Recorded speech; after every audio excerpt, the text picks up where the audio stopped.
Lorsque l'on se promène dans le sud-ouest de la France, on peut aujourd'hui croiser un nouvel insecte, le frelon Vespa velutina ou frelon asiatique.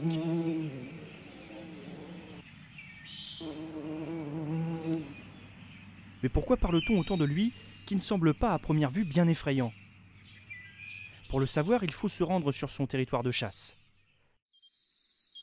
La ruche est en effet la cible privilégiée du frelon velutina. Elle représente pour lui un garde-manger très pratique et bien garni.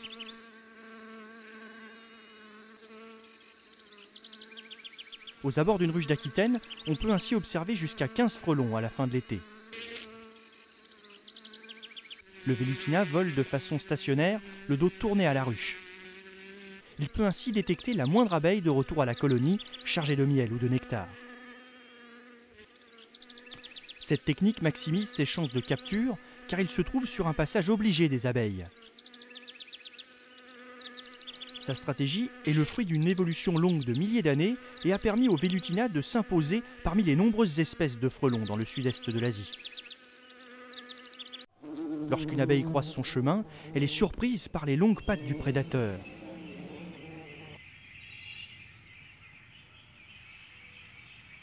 Il l'emporte ensuite au loin pour commencer son macabre travail.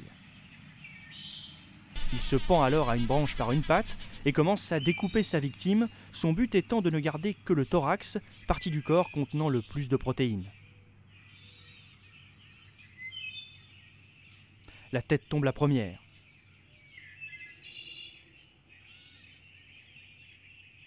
Viennent ensuite les pattes, les ailes et l'abdomen.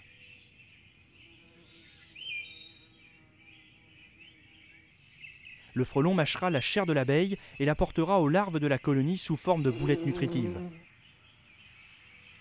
Mais son travail n'est pas toujours facile. Les congénères tentent souvent de lui dérober son butin et y arrivent parfois.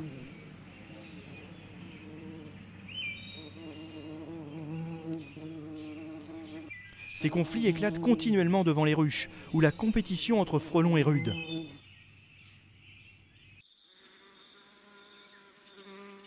Les frelons ont de véritables territoires de chasse qu'ils défendent énergiquement. Ces territoires font environ un demi-mètre carré. Ils se chevauchent donc souvent, d'où ces continuels combats aériens. Par contre, lorsque deux frelons proviennent d'un même nid, aucun conflit ne pourra éclater entre eux, car cela nuirait au bien-être de leur colonie commune. Ceci est un exemple d'altruisme, qui est un comportement que l'on retrouve chez de nombreux insectes sociaux, n'agissant jamais dans leur propre intérêt, mais toujours dans celui de leur colonie. Mais nos abeilles ne sont pas sans défense. Comme toutes les abeilles, lorsqu'elles sentent leur colonie en danger, elles vont s'agglutiner à l'entrée de la ruche, sur la planche d'envol.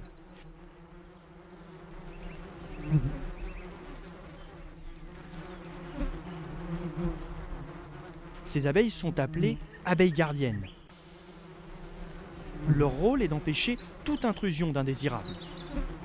Pour cela, elles contrôlent systématiquement tout insecte se posant sur la planche grâce aux formes et aux odeurs.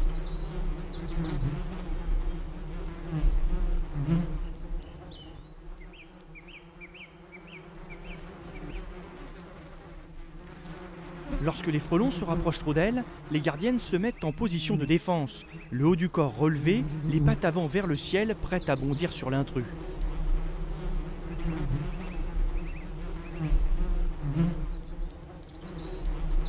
De temps en temps, un frelon téméraire tente de capturer une abeille directement sur la ruche. Aussitôt, les gardiennes se jettent sur lui. Le frelon est vite submergé d'abeilles. En quelques secondes, une centaine d'abeilles le recouvrent. La boule frémissante tombe ensuite à terre, au plus loin de l'entrée de la ruche. Ainsi commence un véritable combat à mort. Les abeilles mordent et essayent de piquer l'agresseur entre les segments de son impénétrable carapace.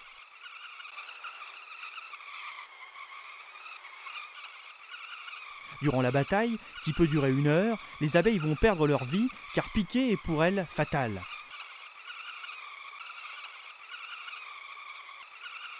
Beaucoup de ces frelons réussiront à s'échapper tant bien que mal.